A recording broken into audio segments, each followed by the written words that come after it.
विमला देवी जी उस मंच पे भी हम लोग के में आई थी ना, करवाड़ा वाला में। ये मेरा फोटो अपने हाथ पे छपाई है, एक बार दिखा दीजिए जी। वाह, एक बार जोरदार ताली बजा दीजिए आप लोग। क्या बात है, एक बार और दिखा दी फोटो हुआ। एक पर नाम है, एक पर फोटो है। भाई जोरदार ताली, क्लिपिंग तो जोरदार बनती है। और नाती पोता बेटा सब टोटल आदमी मेरे बहुत बड़े फैन हैं और उनके तरफ से मेरा बर्थडे में ये लोग आ नहीं पाए थे, तो आज ये जब भी मुझे मंच पे मिलती है तो मुझे एक प्यारा सा गिफ्ट हमेशा देती है। जैसे मुझे टैडी बहुत एक बार जोरदार ताली बजा दीजिए जोरदार ताली, क्योंकि हर लोग कहता है ना कि लड़कियों के दीवाने लड़के ही होते हैं, ऐसा कुछ नहीं है। हमारी दीवानी देखिए तो घर की औरतें बहुत ज्यादा है, क्योंकि निशा को प्यार करने वाले औरत घर की बहुत ज्यादा है। कि लाखों है दीवाने मेरे, लाखों है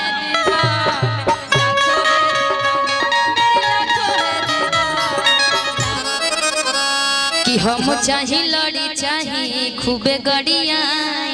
अच्छा, कि हमर भतार हो तो कुछो बतिया, कि बाकी दूसरा के बोले के ना छूट दे कि हमरा राजा के दोसर केहू बोली तो, कि हमर सैया के दोसर केहू बोली तो हम वही जगह लोला धके कुछ दे कि हमर सैया के दोसर केहू बोली हम वही जगह लोला धके कुछ दे। हम चाहे लड़ी चाहे खूबे गड़ियाई, हम चाहे लड़ी चाहे खूबे गड़ियाई।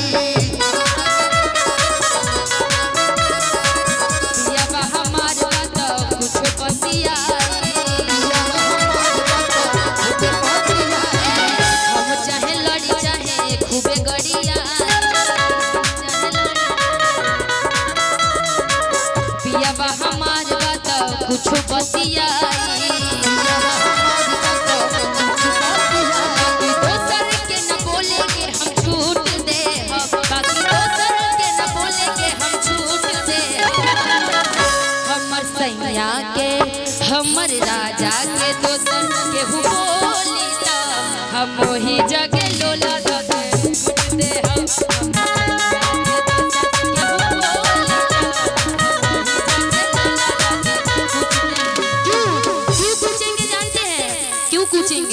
क्योंकि बड़ी जाने ले माने ले प्यार करे ले, जब कहीं वो कहल हमार करे ले।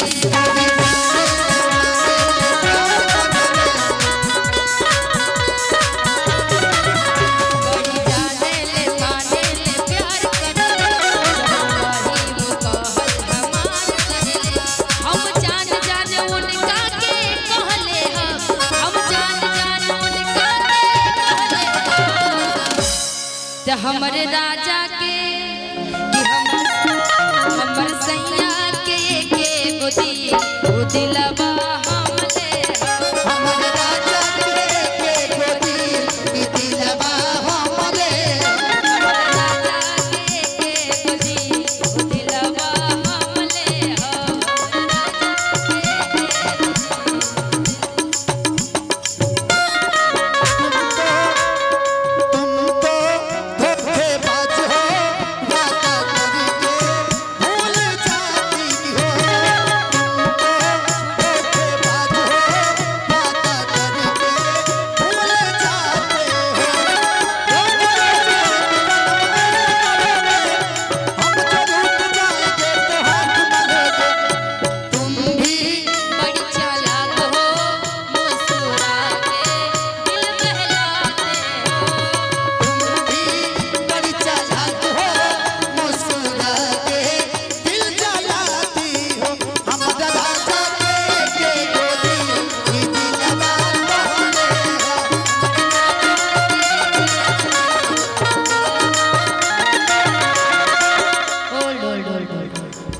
समझ में आया?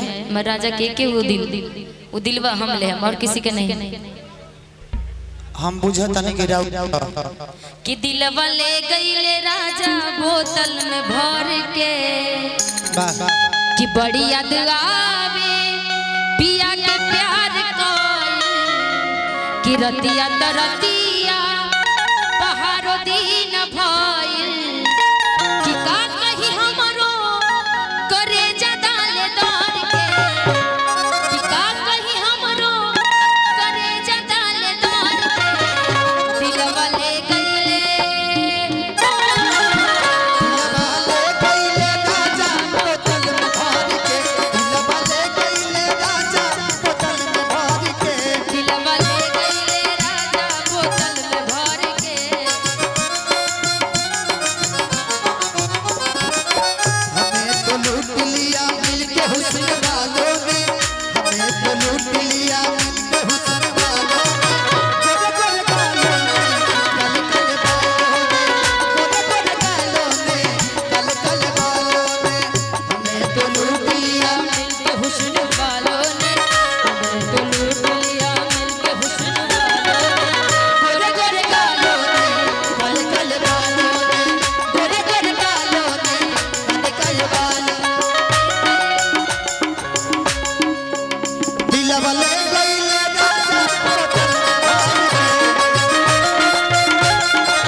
विमला देवी जी उस मंच पे भी हम लोग के में आई थी ना, करवारा वाला में। ये मेरा फोटो अपने हाथ पे छपाई है, एक बार दिखा दीजिए जी। वाह, एक बार जोरदार ताली बजा दीजिए आप लोग। क्या बात है। एक बार हटी तानी हटी ना, एक बार और दिखा दी फोटो हुआ। एक पर नाम है, एक पर फोटो है भाई। जोरदार ताली, क्लिपिंग तो जोरदार बनती है। और नाती पोता बेटा सब टोटल आदमी मेरे बहुत बड़े फैन हैं और उनके तरफ से मेरा बर्थडे में ये लोग आ नहीं पाए थे, तो आज ये जब भी मुझे मंच पे मिलती है तो मुझे एक प्यारा सा गिफ्ट हमेशा देती हैं। जैसे मुझे टैडी बहुत एक बार जोरदार ताली बजा दीजिए जोरदार ताली, क्योंकि हर लोग कहता है ना कि लड़कियों के दीवाने लड़के ही होते हैं, ऐसा कुछ नहीं है। हमारी दीवानी देखिए तो घर की औरतें बहुत ज्यादा है, क्योंकि निशा को प्यार करने वाले औरत घर की बहुत ज्यादा है। कि लाखों है दीवाने मेरे, लाखों है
ये हम सभी कलाकारों का प्यार होता है। लोग कहते हैं कि कलाकार ने क्या कमाया है।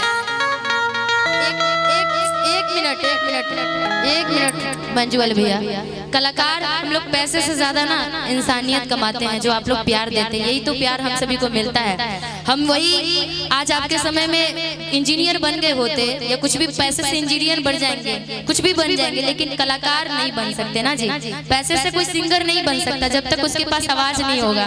और कलाकार जिस पे माँ सरस्वती सुरों की देवी जिस पर विराजमान होती है वही कलाकार बनता है, जिसके सामने सब लोग प्यार से फोटो खिंचवाते हैं, उनका नाम उनका चेहरा अपने हाथों पे छपवाते हैं, वो बहुत बड़ा होता है कलाकार को, जो आप लोग प्यार करते हैं। एक बार सब हम कलाकारों के लिए एक बार ताली बजा दीजिए आप लोग, क्योंकि आप सब हमारे भगवान हैं। आप नहीं तो हम लोग कुछ भी नहीं है, और आप लोग का ही आशीर्वाद प्यार मिलता है कि हम लोग कुछ कर पाते हैं। रोइए मत, हम लोग सदैव हमेशा आपके साथ हैं। और आप इतना प्यार आशीर्वाद देते हैं ना जी कि छोड़ेंगे न हम तेरा साथ हो साथी, मरते दम छोड़ेंगे न हम तेरा साथ हो साथी, मरते दम मरते दम अगले जन्म तक, मरते दम अगले जन्म तक, अगले जन्म नहीं छोड़ेंगे न हम तेरा साथ हो साथी, छोड़ेंगे न हम तेरा साथ हो साथी, मरते दम तुझको चाहा था तुझको चाहेंगे, वादे जो किए वो निभाएंगे, ऐसा कसम का ये इंतजार है, हमको तुमसे प्यार है, हमको तुमसे प्यार है, हमको तुमसे प्यार है, हमको तुमसे प्यार है, हमको तुमसे प्यार